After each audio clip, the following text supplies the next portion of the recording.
আমি এই ঘটনাটা জীবনে খুব অল্প মানুষকেই বলেছি। কারণ যতবার বলেছি ততবারই দেখেছি শুনে মানুষ হাসে না, প্রশ্নও করে না, শুধু চুপ করে যায়। ঘটনাটা আজ থেকে অনেক বছর আগের, 2009 সালের কথা। আমি তখন ঢাকা বিশ্ববিদ্যালয়ের ছাত্র। পড়াশোনার পাশাপাশি সংসারের খরচ চালানোর জন্য গাজীপুরে প্রাইভেট পড়াতাম। সেদিন কাজ শেষ করে ফিরতে ফিরতে রাত অনেক হয়ে গিয়েছিল।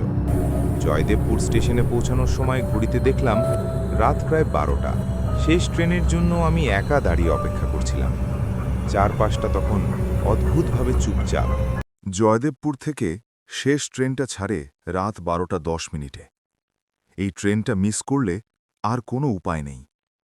রিকশা থেকে নেমে যখন স্টেশনের ভেতরে ঢুকলাম, চারপাশে এক ধরনের অদ্ভুত নীরবতা ছিল।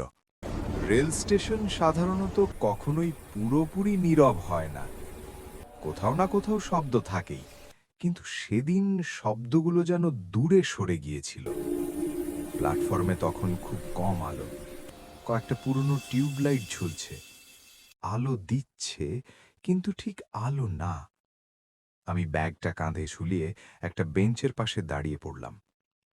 ঠিক তখনই আমার চোখে পড়ে প্ল্যাটফর্মের একদম শেষ দিকে একজন লোক বসে আছে।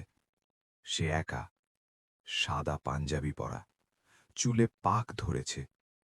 মুখটা পরিষ্কার দেখা যাচ্ছিল না, কিন্তু বসার ভঙ্গিটা খুব অস্বাভাবিক রকম শান্ত। সে নড়ছিল না, একদম স্থির। আমি সাধারণত মানুষজন লক্ষ্য করি না, কিন্তু ওই লোকটার দিকে তাকিয়ে আমার বুকের ভেতর হঠাৎ একটা অস্বস্তি শুরু হলো। কেন জানি মনে হচ্ছিল সে লোকটা অনেকক্ষণ ধরেই বসে আছে। আমি চোখ ফিরিয়ে নিলাম। মনে মনে ভাবলাম, রাত বেশি হয়ে গেছে, তাই মাথা কাজ করছে না।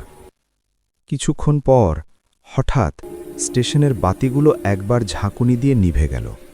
সবকিছু অন্ধকার। মাত্র কয়েক সেকেন্ড, কিন্তু ওই কয়েক সেকেন্ড আমার কাছে অনেক লম্বা মনে হয়েছিল।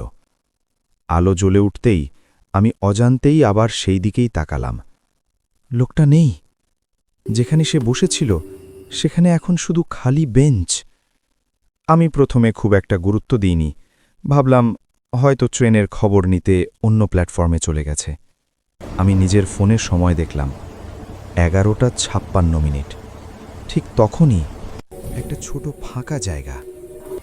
আমি চোখ পিটপিট করলাম, নিজেকে বোঝালাম আলো কম তাই ভুল দেখছি, কিন্তু যতই বোঝাই ভুলটা ঠিক হচ্ছিল না। আমার গলা শুকিয়ে যাচ্ছিল। আমি আর দাঁড়ালাম না। ট্রেন থামতেই প্রায় দৌড়ে উঠে পড়লাম। ট্রেন চলতে শুরু করার পর আমি সিটে বসে গভীর নিঃশ্বাস নিলাম। কিছুক্ষণ পর মনে হলো আমি একা বসে আছি, কোনো সাদা পাঞ্জাবি পরা লোক নেই। ট্রেন ঢাকায় পৌঁছাতে পৌঁছাতে আমি নিজেকেই বুঝাতে লাগলাম সব কিছু ক্লান্তির ফল। পরদিন সকালে আমি আবার সেই স্টেশনেই নামলাম। চা খেতে খেতে স্টেশনের এক চাওয়ালাকে ঘটনাটা হালকাভাবে বললাম। আমি হাসতে হাসতে বললেও সে হাসেনি। সে আমার কথা শেষ হতেই চুপ করে গেল। তারপর খুব নিচু গলায় বলল, এই প্ল্যাটফর্মে 3 বছর আগে একজন লোক শেষ ট্রেন ধরতে এসে রেল লাইনের একটা ছোট ফাঁকা জায়গা। আমি চোখ পিটপিট করলাম, নিজেকে বোঝালাম আলো কম তাই ভুল দেখছি, কিন্তু যতই বোঝাই ভুলটা ঠিক হচ্ছিল না। আমার গলা শুকিয়ে যাচ্ছিল। আমি আর দাঁড়ালাম না। ট্রেন থামতেই প্রায় দৌড়ে উঠে পড়লাম। ট্রেন চলতে শুরু করার পর আমি সিটে বসে গভীর নিঃশ্বাস নিলাম। কিছুক্ষণ পর মনে হলো আমি একা বসে আছি, কোনো সাদা পাঞ্জাবি পরা লোক নেই। ট্রেন ঢাকায় পৌঁছাতে পৌঁছাতে আমি নিজেকেই বুঝাতে লাগলাম সব কিছু ক্লান্তির ফল। পরদিন সকালে আমি আবার সেই স্টেশনেই নামলাম। চা খেতে খেতে স্টেশনের এক চাওয়ালাকে ঘটনাটা হালকাভাবে বললাম।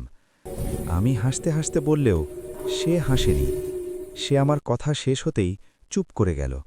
তারপর খুব নিচু গলায় বলল, এই প্ল্যাটফর্মে 3 বছর আগে একজন লোক শেষ ট্রেন ধরতে এসে রেল লাইনের পাশে পড়ে মারা যায়। সাদা পাঞ্জাবি পরা ছিল। তার বাড়ি ছিল ঢাকায়। সে নাকি বলেছিল আজ বাড়ি ফেরা খুব দরকার। আমি আর কোনো কথা বলিনি। সেদিনের পর আমি আর কখনো রাতে ওই স্টেশনে যাইনি।